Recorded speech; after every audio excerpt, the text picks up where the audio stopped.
huu mji wa Ilala ni mji wa kibiashara. Watu wanaokuja hapa, kila anayekwambia anafanya kazi, lakini kazi anayofanya ni nini? Ni biashara. Zaidi ya 96% hivi watu wanafanya biashara hapa Dar es Salaam. Hivyo unapowajengea barabara, unauhakikisha kwamba hao watu waamke nyumbani kwake mapema, aende kazini, afanye kazi, aweze kurudi mapema, au kama mtu anayekwenda kwenye manunuzi. Hiyo ndio maana miradi mikubwa ya dati na jengo. Lakini angalia, ukienda Tegeta inakuja hapa katikati ya jiji la Dar es Salaam. Ukienda eneo hili la Gongo la Mboto inakuja hapa. Ukienda eneo la kama unaenda Temeke pia inaanzia hapa. Unaona namna gani Mheshimiwa Rais anaifungua Ilala na wilaya zingine pamoja, lakini na mikoa. Lakini miradi mingine ambayo inaendelea kutekelezwa kwenye wilaya yetu ya Ilala ni mradi wa maji ambao Mheshimiwa Rais ameleta zaidi ya bilioni 36.8, ambao tenki lile la maji linaenda kusaidia kwenye kata ambayo hazikuwa na maji kabisa.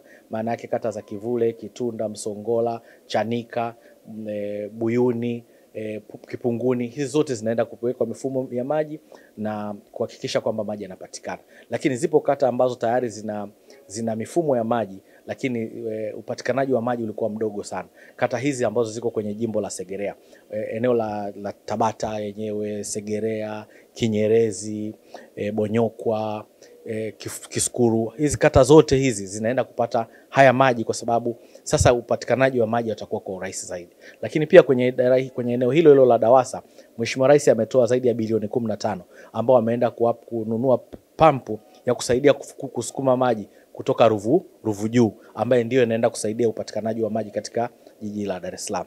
Lakini sambamba na hilo, tumeenda juzi na Mheshimiwa Waziri Mkuu ameenda kuweka jiwe la msingi la bwawa la Kidunda, ambaye pia hilo bwawa la Kidunda linaenda kusaidia upatikanaji wa maji katika jiji la Dar es Salaam hata msimu wa kiangazi. Hivyo unaona jitihada mbalimbali ambazo haya makusanyo ya fedha yameenda kuhakikisha kwamba miradi ya kimkakati inaenda kusaidia. Lakini pia hata bwawa la Mwalimu Nyerere lile ambalo Mheshimiwa Rais alienda kuzindua na limeshaanza kutoa umeme, jiji la Dar es Salaam linachukua zaidi ya 60% ya umeme wote unaozalishwa Tanzania ndio tunatumia hapa Dar es Salaam. Hivyo unaona namna gani Mheshimiwa Rais amefanya.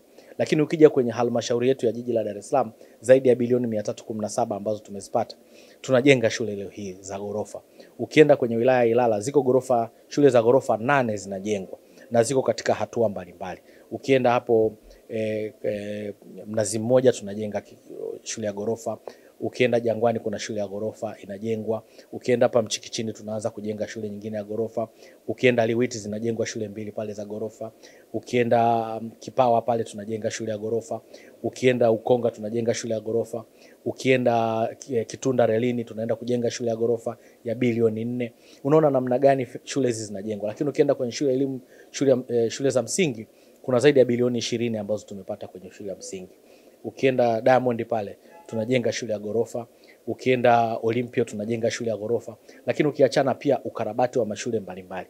Hivyo unaona tunavyokusanya hizi fedha zinaenda kusaidia. Nje ya elimu msingi na elimu sekondari, vituo vya afya. Ukija tu hapa nje ofisi ya mkuu wa mkoa, hapo kuna kituo cha afya cha bilioni 5 kinajengwa kwenye kata hii ya Mchikichini, ambao Mheshimiwa Zungu naibu spika amekuwa akisemea sana mara nyingi na bungeni, kinajengwa. Lakini ukienda Mzinga tunajenga kituo cha afya cha bilioni 2. Hiyo na sisi kama wilaya ya Ilala tumesema vituo vya afya ambavyo tunakwenda kuvijenga sasa ni lazima viwe vya ghorofa, kwa sababu kwanza maeneo yetu ni madogo, lakini pili idadi ya watu ni kubwa kuliko ukifananisha. Utakapojenga kituo cha afya cha milioni 500 Ilala, kata ile tu tayari ina idadi ya watu ambao wanafanana labda na wilaya nzima katika maeneo mengine. Hivyo sisi tuna wajibu wa kujenga vituo vya afya vya ghorofa vya kama bilioni 2 na kuendelea. Hivyo unaona namna gani Mheshimiwa Rais amefanya mambo makubwa kwenye eneo hilo la elimu, lakini pia kwenye eneo la afya.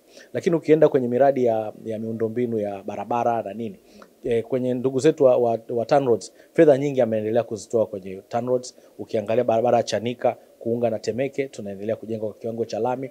Ukitoka Bonyokwa kwenda kuungana na wenzetu wa Ubungo tunaunga kwa barabara ya lami ambayo Mheshimiwa Rais ameleta kupitia TANROADS. Lakini sambamba na hiyo kwenye TARURA tulikuwa tunapokea zamani huko tulikuwa tunapokea bilioni 5. Leo hii Mheshimiwa Rais ametuletea zaidi ya bilioni 20. Katika kipindi cha miaka mitatu tumepokea zaidi ya bilioni 58. The Bantu.